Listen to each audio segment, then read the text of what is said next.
Hey, I am here with Owen and Wyatt. I'm Wyatt, he's Owen. I'm going to call him Fort Nerd and Fortnite. How old are you? So you guys, we brought you in because you're supposed to be really good at Fortnite.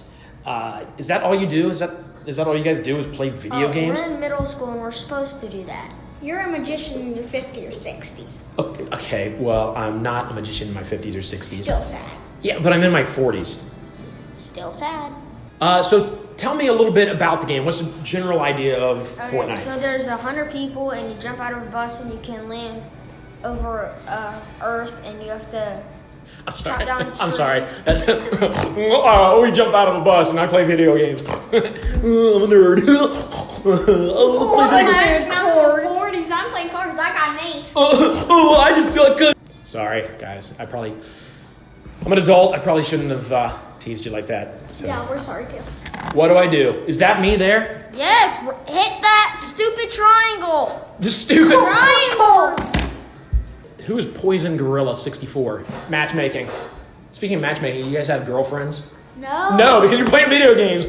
This takes forever. You know, in Pac-Man, as soon as you put the quarter in, you start playing. Yeah, it's different. What is this? Pac-Man. It's saying you did not give out your password so people hack your account. Duh. Okay, That's a now map. hit the X. X, okay. Yeah, and then All those people now you have to go straight. Where did he keep that thing?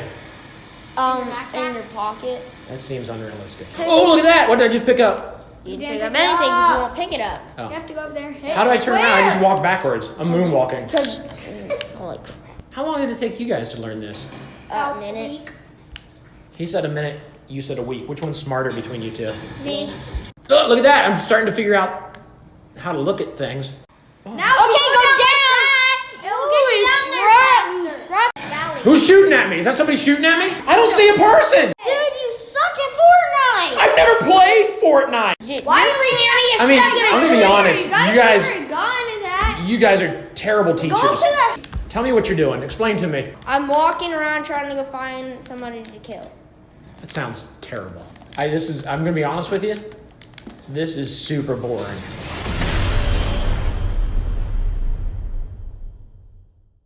Hey. Welcome to 514. I am the Dark Voyager.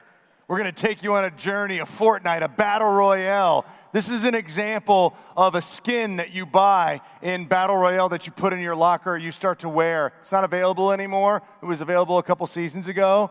But this is an example of how they make you buy a bunch of stuff that you don't need. So you want to become this character. So my son is the Dark Voyager for his Halloween costume. He already bought it.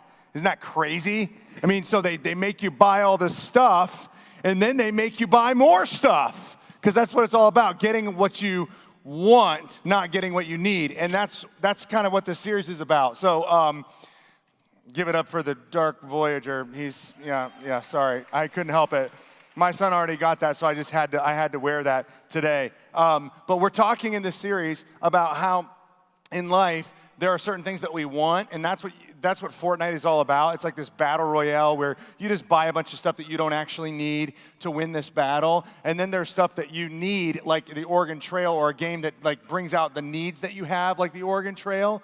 And I have this burden that every single person, whether you're on a trail or whether you're in a battle royale, that you have got to get these things that you need, not just things that you want. Because people show up to me, and they show up to you as well, in moments of crisis or crossroads, and they don't have what they need.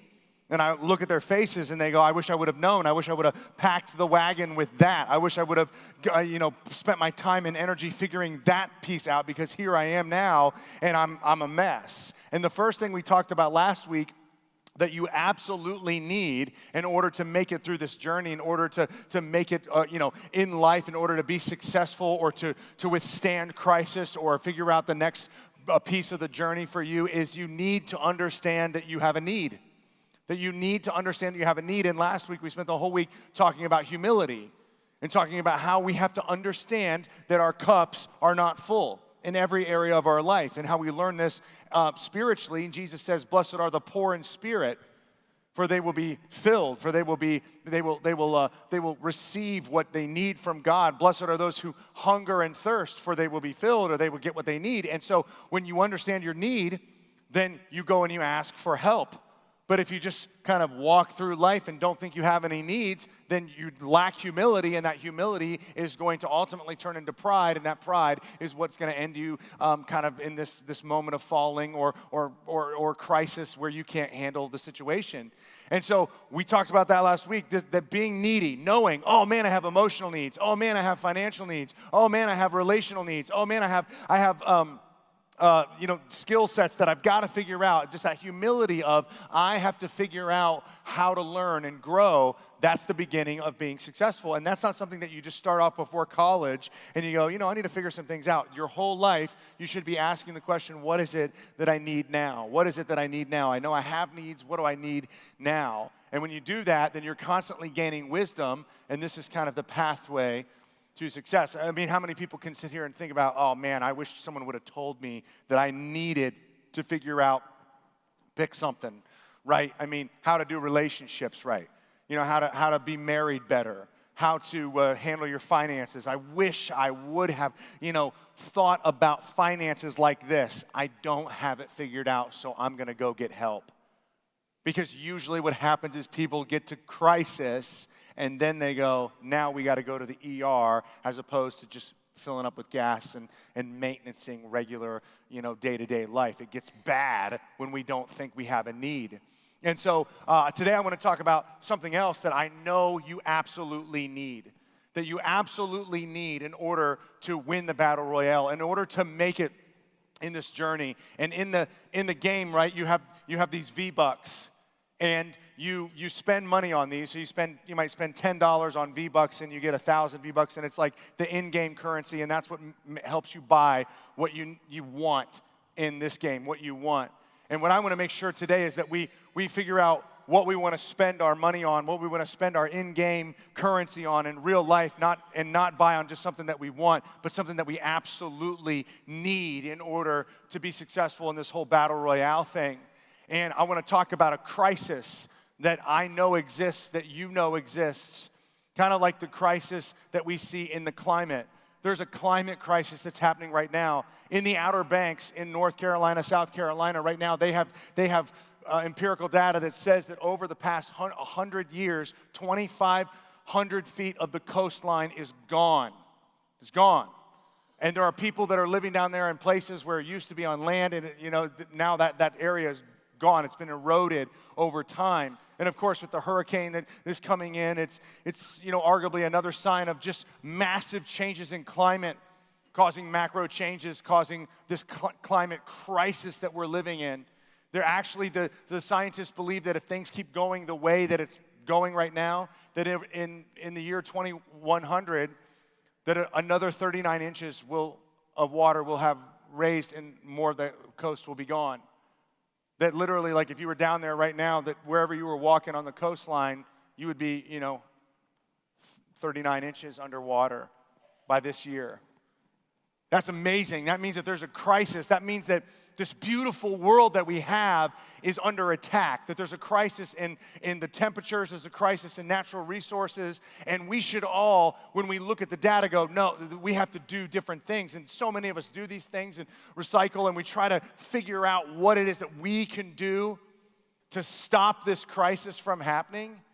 And for those that, are really interested to help out just the current crisis of Hurricane Florence, we want you to be encouraged to go and help them. The best place to do that is the American Red Cross. Jump online, give $50 to that to help the people that are in positions to do the best work for those that are in crisis right now. But I want to talk about something that is a crisis but has been called by experts the other crisis. And it's not a crisis of climate, but it's a crisis of human resources, and not the kind that you might think about in a corporation where we can't hire the right people, but a crisis in the sense that you are a human that has so much to offer. Your life has an infinite amount of possibilities. You've been given gifts, you've been given opportunities, you've been given life. It's a blessing, it's a gift. And the crisis is this: 80% of people do not enjoy their work. 80% of people in the world cannot stand what they're doing with their life. They feel like they have this thing inside of them that might want to get out and might have the opportunity to get out someday, but really they're stuck in a job and they don't enjoy that job. And ultimately, this is a crisis of humans because not unlike the earth, you do supply and have this beauty to offer, and you feel squelched. And so many of us are living in this world, and we will spend 80 to 90,000 hours of our life working, and most of us will spend those hours doing something that we hate. And people are ultimately saying, when interviewed right now, that they don't live a fulfilled life, that they wish they could do something else. And there's a lot of different reasons that they don't. They're afraid, too much risk. Hey, I would love to go do that. That's what you could do when you were, younger, but now I have responsibilities. And so people can't leave jobs that they hate, or they feel stuck, or they can't get a job, and if they could just get a job, but there might be that thing inside of them, that desire that they'll never unpack. And so ultimately, so many people go through life unfulfilled. I mean, how many people in this room are just, literally just can't stand the idea of waking up and doing what you have to do tomorrow? You don't feel fulfilled. And then, like, at times it's good and it has its ups and downs, but ultimately it's just mediocre. And you feel like there's gotta be more. This has to get better. And ultimately, I sit with people who show up and they have this look on their face or this tone in their voice of frustration and a lack of fulfillment. And they're just doing a job and they got stuck in a job. Or I might talk to a graduated senior from high school who is thinking about going to do the next thing, and they don't know what to do. They don't know how they're supposed to figure out how to have a fulfilling life. And so some people might tell them, oh, just get a job and work. And some people might say this, and I think that this is good advice. It's a starting point. But you might hear when people are in this crisis, whether they're halfway through a career or they're in their 30s and 40s, and they feel unfulfilled, or they're getting ready to start to move out into the world of work, you might get some good advice that sounds something like this: follow your passion. Follow your passion. Don't just go to a job. Don't just do what you think you have to do. Go and do something that you're interested in. And then this is good advice, right? Like, this is better than just going and doing what someone else tells you to do. I mean, you can actually live your life where you spend some time doing something that you love. And all the statistics say that if you actually engage in something that you love, you'll be better at it. And if you're good at it, then there's a market for it. People always want someone that's good at something and they're enthusiastic about what they do. That's a better person to be around. That's a better life to live. So if you love surfboards and you want to make surfboards, all the data would say that if you're really good at making surfboards, then you can go open up a surfboard shop next to a bunch of other surfboard shops, and if your surfboards are good, people are going to buy them. Because when you love something and you follow your passion, that's a good thing that adds a lot of value to the world.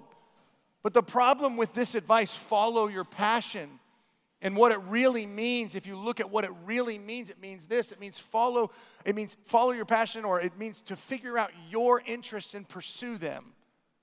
Figure out your interests and pursue them. What do you like? Go after them. The problem with this idea, and what research has shown, is that when you do this, there's a little bit of a hiccup. And that is that your interests change. Interests change a lot. Think about if you started out and you're 18 and you said, what am I interested in? And all you did was play, and you just did fantasy football. That's all you did. Well, maybe 10 years, you don't like that anymore. Maybe you have kids, and I'm not interested in that. Now I'm interested in coaching soccer or something else. And so then you can go your whole life just chasing after your passions or your interests, but those can change. And the other downside to just following your passion is what they found is that passion-only driven people burn out faster and die earlier. So if you spend your whole life just pursuing whatever it is you're interested in, whatever it is that you love, then you run the risk of wearing down faster than the rest. And so it's like, whoa, that piece of information, go follow your passion, is that really the key to a fulfilling life? 80% of people don't love what they do. If you came along to those 80% of people and you said, just what do you love, man? You know, people sit down all the time, they read books, go after your passion. A lot of those people are leaving jobs that they don't love for these passions, and then ultimately, they're still not experiencing a fulfilled life. So research has been done. A lot of people have done a lot of thinking about what ultimately helps people live the most fulfilled life. What do you have to do? And it's a version of this, but it's broader. And what they found is this. They found that instead of trying to figure out what to do in life, you need to figure out what life is all about. So instead of just saying, I want to figure out my interests, they say you need to figure out what life is all about. That there's an answer out there, that there's a key, that any person, no matter what industry, no matter what interests, no matter what direction, no matter what part of the world they come from, when they go towards this thing that they've figured out what life is all about, people live a more fulfilled life. They say it this way, don't seek value. Don't go to try to do what you love to do so that you can feel important, that you can experience a life for yourself, but rather figure out what life is all about. And that means to not just seek your own value, but to do something that has meaning, to do something that has purpose, to do something that has intrinsic value. And what research has shown is that the thing that people go after that brings the most fulfillment to people in the world, all over the world, over a long time of different studies, is that the key ingredient is to actually live your life pursuing the betterment of other people around you. To actually spend your time, your energy, your talents on other people. People have been asked, and it's been studied for years and years and years, and the people that have the most fulfilled life are the people who spend their time trying to improve the lives of others. Ultimately, helping people is the win. Helping people is the win. You want to live the most fulfilled life? Don't just go after your interests. Your interests can change. Your passions can change. It actually will burn you out if you just are still trying to just seek your own value all the time. You have to move towards valuable work. And then what happens is the spectrum gets broader, life gets broader, and you can fit yourself into it in any way. And the cool thing about this is that we believe that we serve a God who's the creator, who's the author, who's the perfecter of faith and of life. That he didn't like sit down and go, I wonder what they figure out, I wonder if they'll figure out what life is all about for them. Or he didn't let us decide what we figure out life is and say that's what it is. It's not the chicken and the egg. It's not like he said, you guys figure it out. He created life and he said, here's what it's all about. And when you move down this road, you'll experience a fulfilled life. And ultimately, he doesn't just tell us, you need to love other people, you need to care for other people. He shows us. And we see through the life and ministry of Christ that helping people is God's passion. Helping people is God's passion. And so our job is not to figure out our passion. Our job is to match our interests with God's interests.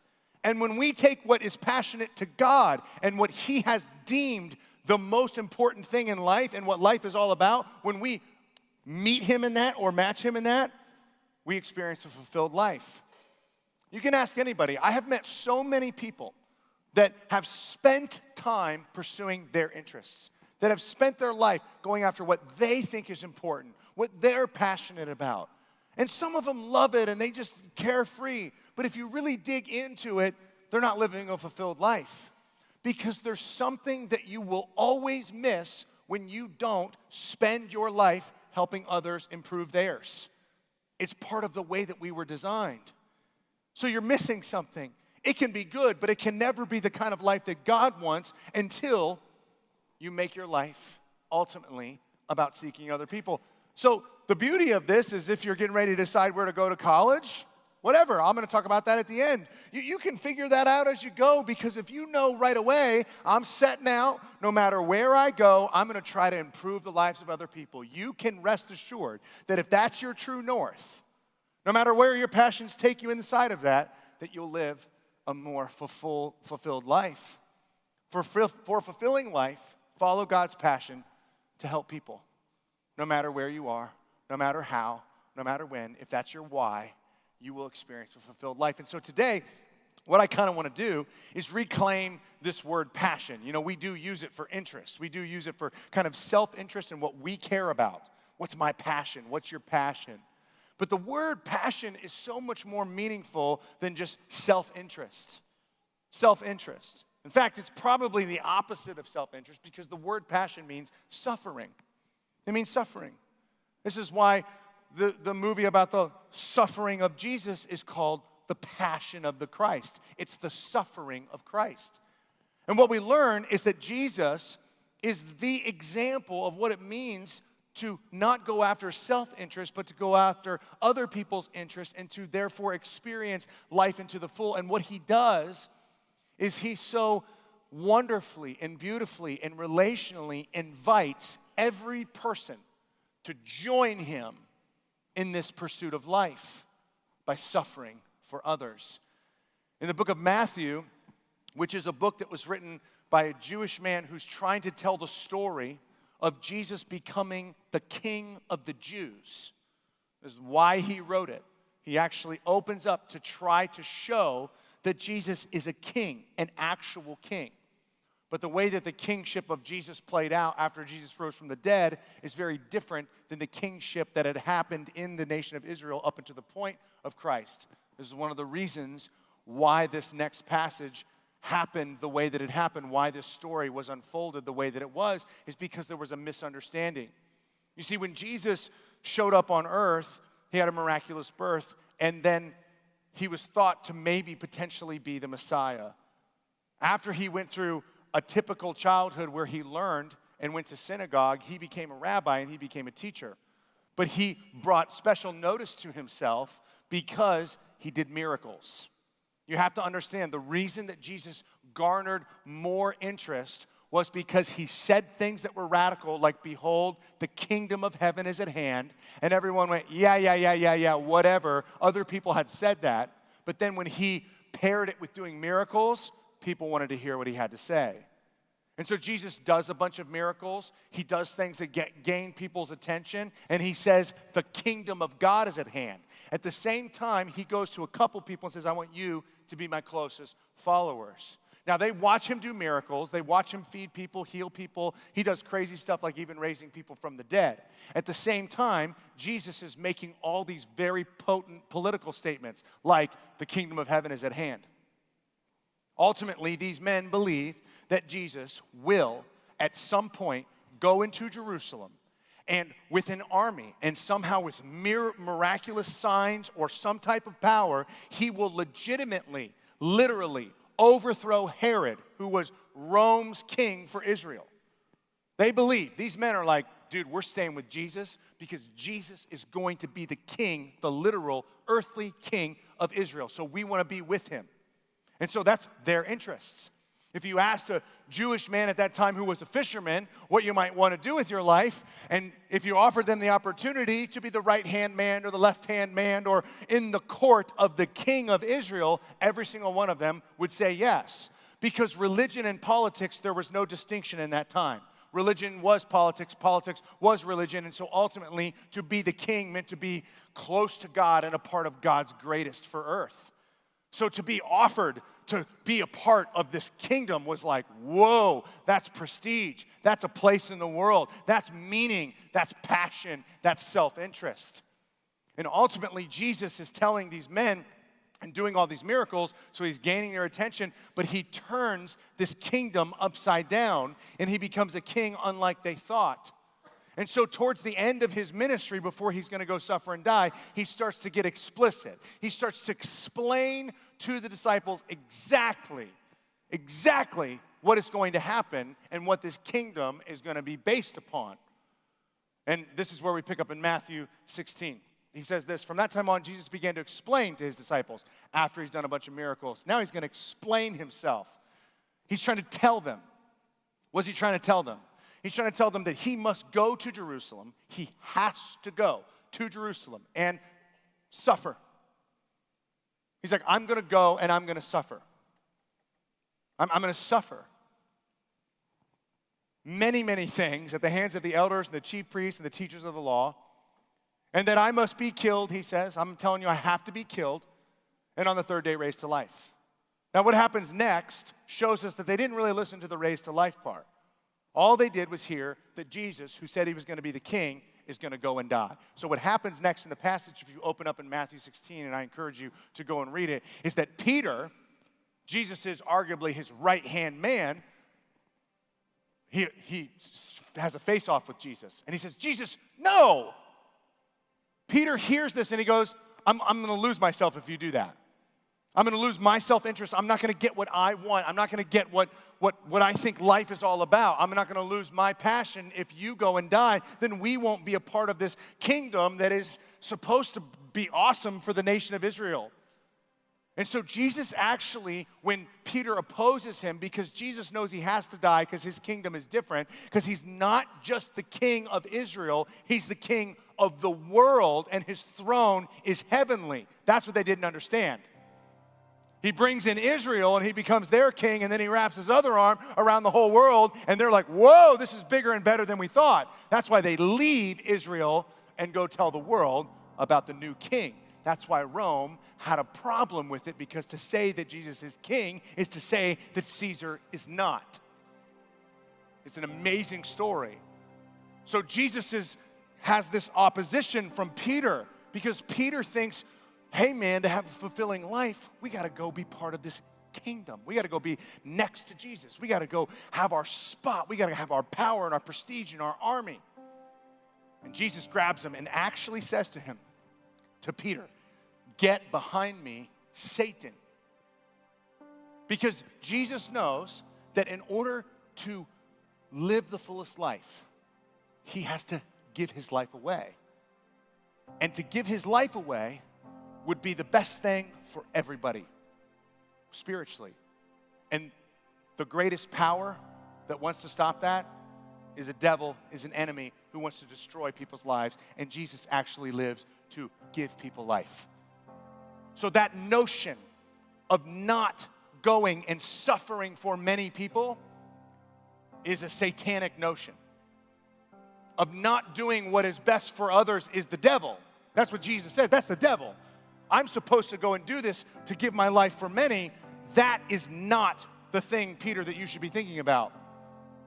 So then Jesus starts to explain. He says, you need to stop this. You don't understand what the kingdom's really all about. You're looking at your own self-interest. I'm looking at the interest of others. And then Jesus turns to the disciples and he says, whoever wants to be my disciple, whoever wants to follow me must deny themselves. Deny themselves. So you want to be a follower of Christ, which we believe is the key to life, which we believe is actually what life is all about? You have to deny yourself. And you have to take up your cross. For Jesus, the cross was what he had to take up, because as the Son of God, he's the perfect Lamb of God. He had to die and pay the penalty for sin so that he could squelch sin and death. So the cross was the way that he did that. He had to take the cross on in order to overcome death, in order to offer forgiveness to people. So the thing that brought the most to people, the thing that brought life to people, was a cross, was a Roman cross where he would sacrifice and die. So what Jesus says is, he uses an analogy. You want to follow me and you want to have the greatest life, you have to pick up your cross. You have to figure out the thing that you have to do that might be painful for you, but brings the most life to the people around you in my name. Whoa. And then he goes on, for whoever wants to save their life. You want to have life? You want to have the best life? You got to lose it. So the key to life, you want to gain life? You want to experience it to the fullest? You got to stop asking the wrong question. It's not about how do I gain my passion? How do I do what I want to do? How do I serve my own self-interest? It's how do I serve others? And then in serving others, you gain life. But whoever loses their life for me will find it. You start to make it all about other people. And on the other side of the wormhole, on the other side of that decision to lose your life to serve other people, you'll pop out on the other end and go, this is better than I thought. This is what it's all about. I'm giving my life away for other people. And then Jesus just starts preaching, man. I mean, he just goes after it. He's just one of the greatest sermons, man. It's like what this whole thing is about. He goes on. What good will it be for someone to gain the whole world and forfeit your soul? You want to go after your interests?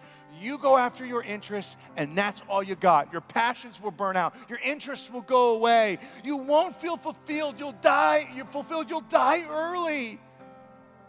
That's what you'll do. You go after what I tell you to go after.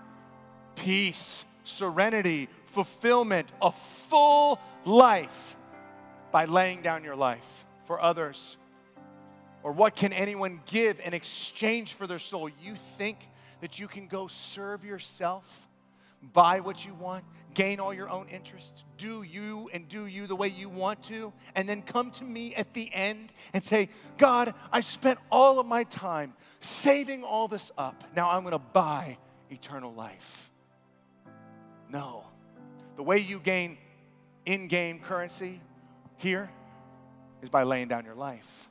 It's not by getting your own self-interest. It's by understanding your need that you've got to go and follow God. And by following God, you figure out how you can do what you can do to help all the people around you. And then look what Jesus says.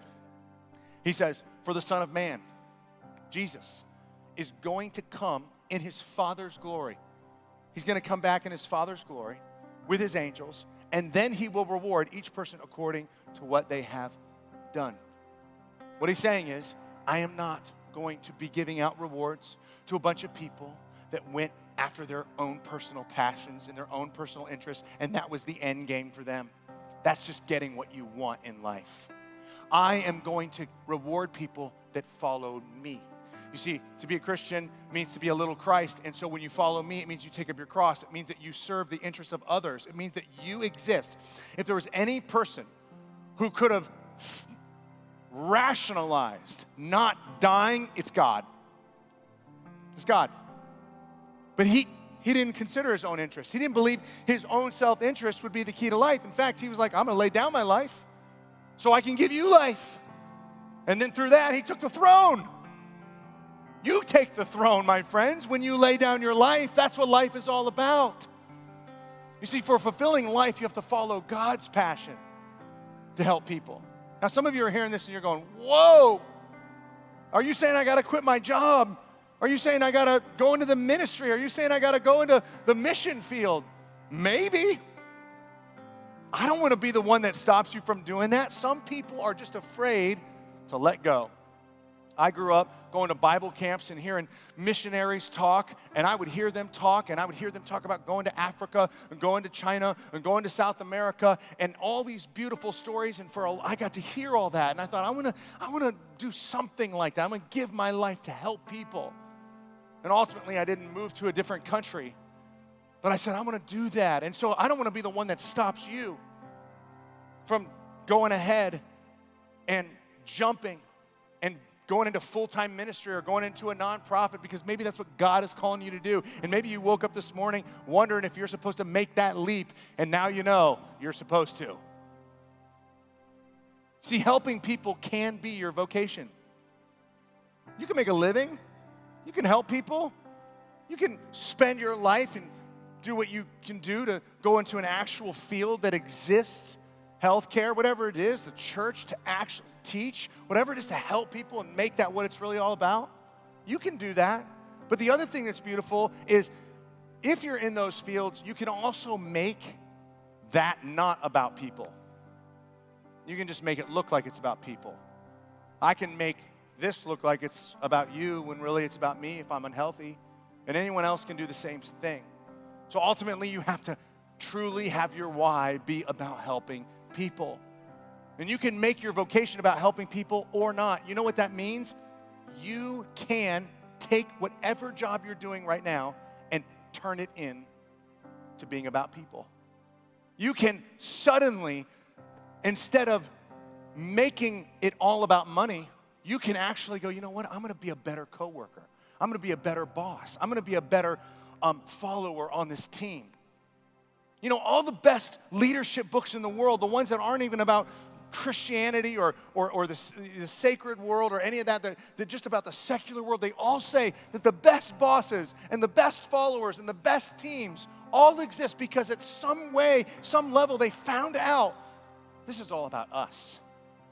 This is all about us working together, loving one another. It's all about the people, man. You can be a waitress and you can make it all about you, or you can be a waitress and you can actually serve people. You can make them feel loved because you genuinely love them. You can work at a bank and you can make it all about your bank account, or you can wake up every single day and go to that bank and say, I'm going to make today about showing people that God loves them.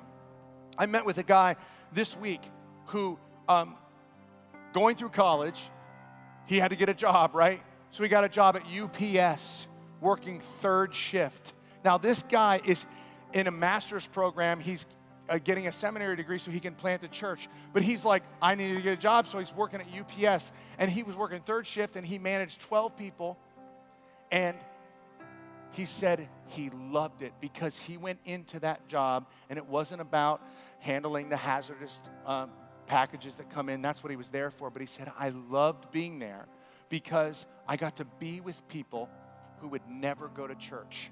And he sat and he explained to me how being at UPS at third shift became a beautiful thing because it wasn't about being at UPS working third shift. It was about being with 12 people.